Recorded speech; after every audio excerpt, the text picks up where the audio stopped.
Built atop a front-wheel drive Oldsmobile Toronado platform. Welcome to Cinebuster, the YouTube channel that tells the real stories behind the cars on and off the screen. And today the car is pink. Extremely pink. 23 feet of pink. Subscribe to Cinebuster right now, be sure to like, comment, and subscribe, and now lights, camera, action.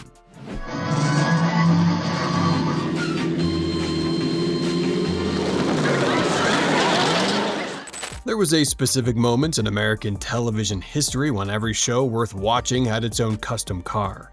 Not a regular car dressed up with decals. A purpose-built, one-of-a-kind machine that existed because the show needed a physical object in the real world to match the visual world it was projecting on screen. The Batmobile, the Monkeymobile, the Munster Coach. Each one a statement about the show it represented.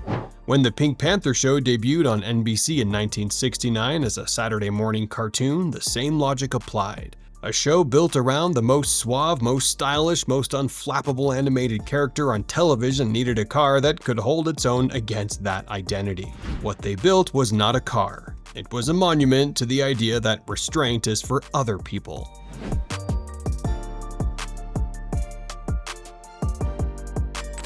Patty Freeling Enterprises commissioned the car with a budget of $100,000 in 1969. Adjusted for inflation, that's approaching nearly $1 million today.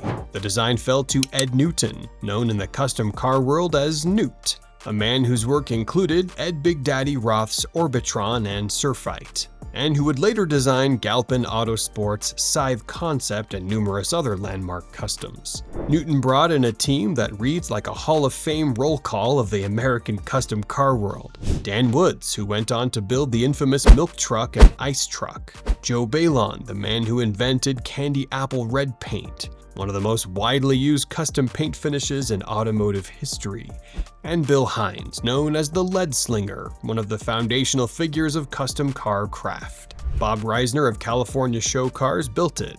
Joe Perez did the upholstery. The chassis underneath all of that pink ambition is a 1969 Oldsmobile Toronado, a front-wheel drive personal luxury car that Oldsmobile was producing at the time with a 455 cubic inch 7-liter V8. The Toronado's front-wheel drive layout was specifically useful here because it allowed the designers to place the engine amidships, longitudinally mounted right behind the driver's head, while keeping the driving wheels at the front of the car. The result was a cab-forward layout with a driver's cockpit positioned ahead of the front wheels, open to the air, requiring the driver to wear a helmet because the engine was directly behind them. What came after the engine was what Newton called the pleasure capsule, a reclining compartment lined in pink shag carpet, satin, and naugahyde with square tufted upholstery, about a half-dozen faux fur pillows, a rotary phone, a black and white television, and a vase of flowers.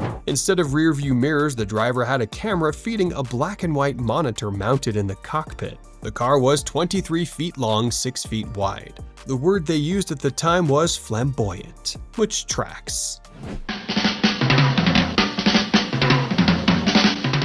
The Panthermobile appeared in the opening and closing title sequences of the Pink Panther show from 1969 through 1976.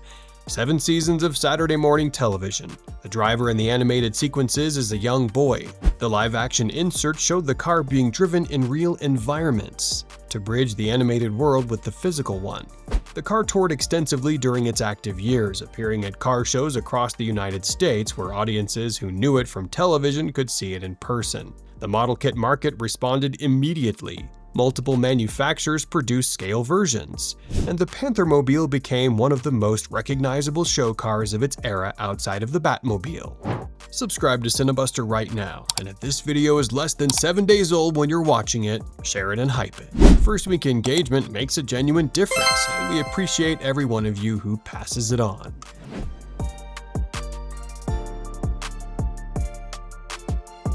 After its television run ended, the Panthermobile passed through various hands and eventually came to be associated with J. Oberberg, the prolific Hollywood car collector and showman who accumulated an extraordinary range of famous vehicles over his career. In February 2007, the car appeared on eBay with a starting price of $150,000. The listing attributed it to a respected Hollywood builder and described it as the original show car. 23 feet long, 6 feet wide, 7-liter engine, front-wheel drive. The automotive internet paid attention. In June 2007, the car sold at a Coy's auction for £88,000. A new owner in England acquired it, preserved the general condition, but the engine had stopped running and the interior had been replaced with cheaper material at some point in its life. The pleasure capsule was no longer what Joe Perez had built in 1969. In September 2011, the car came up for auction again, announced at the Chelsea Auto Legends show in London, offered via an online auction estimated between £50,000 and £100,000. Galpin Autosports of Los Angeles purchased it. The car crossed the Atlantic again, heading back to California in worse shape than it had left it.